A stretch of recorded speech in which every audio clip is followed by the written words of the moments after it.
think I'm losing my mind. Hi guys, my name is Maria Park and this is Approach the Nerd. And in this episode, we are reviewing Yashahime, episode 8, called The Dream Gazing Trap. Oh, there's so much. Like, so much. So many questions. So this episode, we learned a little bit technically more about Riku and potentially a little bit maybe about what happened more with the OG cast. But let's just jump right in because, guys, it's 5:30 a.m. and I'm tired. So let's do it. Yatsume, who was fleeing from episode 7, is being pursued by, of course, Miroha and the twins. And he flees to Lady Kyuki, who gives him a rainbow pearl to increase his abilities. He uses it on Miroha, Towa, and Takachio, who's basically flying Towa in separately. And he's intending to look into their dreams per Kyuki's command and find a weakness. It doesn't kind of work because Setsuna can't sleep. So she's completely immune to this. And since she's not able to sleep, she can use her cyclone on the girls when she figures out he's trying to peek into their dreams to, like, I guess, take away some of the demon energy around their heads. But instead of it dissolving the demon energy, and so their dreams stop, the girls actually start seeing each other's dreams. So first we see Jubei, and he's talking to Miroku, who left a young lord in his care. Jubei says something like, I can't treat the lord like before, and that he'd have to work for him, which to me doesn't sound like Lord Riku, because at the very beginning of this episode, we do see that Jubei is basically working for Lord Riku. And Lord Riku wants to kill all of Kirimaru's minions and take their pearls, but he can't do it himself, because he can only kill things that he loves. But then he goes on to say that he's going to kill Miroha and the twins and take their pearls. So does that mean he loves them? I don't know. But yeah, so also in the dream, we have Takachio hanging on to Miroku's robe. So the young lord most likely is Takachio. So I don't know what the story is there, but that's interesting. So next we have Inuyasha with, Sega is drawn and Kagome is holding baby Miroha, telling her she's such a good child and giving her Inuyasha's mother's Rouge Compact. She then sends her away with Hachi, and then as Hachi's flying off with the baby, what looks like Sesshomaru and Kirimaru are coming up towards her, and Inuyasha's like, Kagome, they're coming, but it looks like Kirimaru and Sesshomaru are actually together, like working together. So yeah, it that would actually explain why the girls would have to defeat one or the other or both simultaneously. Because if you take one out, the other one emerges and vice versa. But that's just strange because there are two figures walking up the stairs and one of them has on Sesshomaru's outfit and the other one looks like what we've seen so far of Kirimaru. So that is very, very weird. Then we next see it, the dream butterfly as Setsuna's standing there and it's basically taking out all the flowers around her, and then that's basically how her dreams are stolen. And later we see her go into the Tree of Ages, or the butterfly go into the Tree of Ages, and we hear the voiceover from the tree.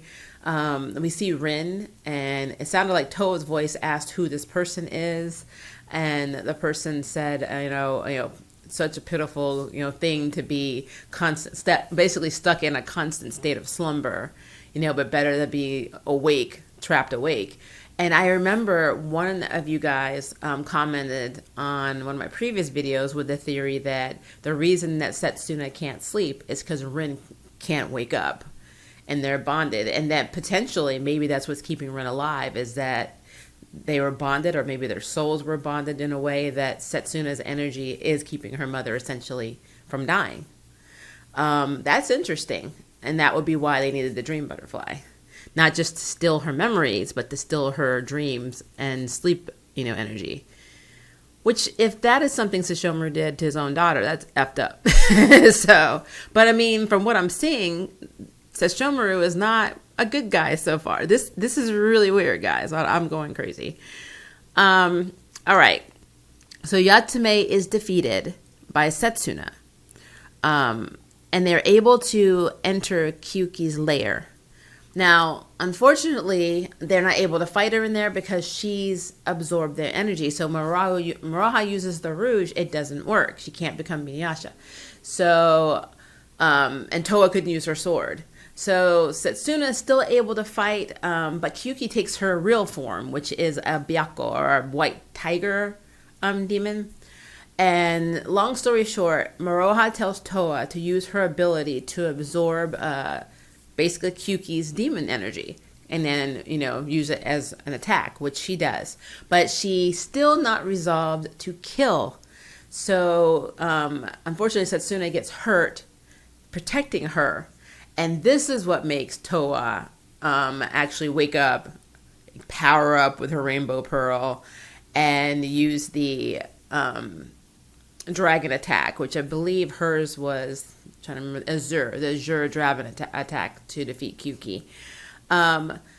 Then Riku then comes right after Kyuki's kind of laying there, like no energy, butt kicked basically, and then uses the rainbow pearl in his eye, because he has one in his eye, to finish her off and take her rainbow pearl. And his goal is to take them all. And Ryuki's such a conundrum to me, because I'm like, what are you? Are you half demon? Are you actually an extension of Kirby Marrow? Like, how Naraku had a heart that was basically a person. It's so weird. I mean, is Riku the ambition? Is Riku the killer instinct of Kirby Marrow? His conscience? I guess his conscience would be really messed up. But what is Riku? I'm really curious. He does not seem to have loyalty to any of, I'm calling them the minions of Kirby Marrow, because basically that's what they are. And he is 100% after the rainbow crystals. And I can't get over the fact that he said, I'm going to take out Moroha, Towa, and Setsuna and get their rainbow pearls. If I did say crystals at any point in this, please forgive me. Again, it's pretty early and I've only had 3 hours sleep. So I'm really happy I'm able to do this review with coherent thought. Because it's early. But I don't know. It's just so weird. It's it's like we got a little bit more, but then we didn't get a little bit more. Like the whole scene with Inuyasha and Kagome is interesting. Like it's so sad because Kagome is like holding her baby and crying, and so she's sacrificing by sending her daughter off. It's almost like she doesn't think that she's gonna survive this fight with Sesshomaru and Kirby, and hopefully they did. I just don't know where they are. We still have no leads as to where they are. We keep seeing Moroku traveling around, but where the hell is Sango and his other kids? We know where Hisue is, but where are the rest of them? So his twin girls are nowhere to be seen, and Sango is nowhere to be seen. I don't understand or imagine a world where Kirara is not, aware of Sango's location. Koaku has not even attempted to mention his sister or his nieces. So that's the most frustrating part for me is like, okay, I get everything has to be shrouded in mystery and we need to be patient, but it's like characters that would say something. It's so out of character for them not to say anything at all. Just like, oh, well, I'm going to go see Sango today, or yeah, I'm going to check in on my sister. That would have been fine. You're not telling us where they are. You're just telling us that they're alive, but we don't even get that, So it's crazy. It is really crazy. Episode 9 looks to be crazier.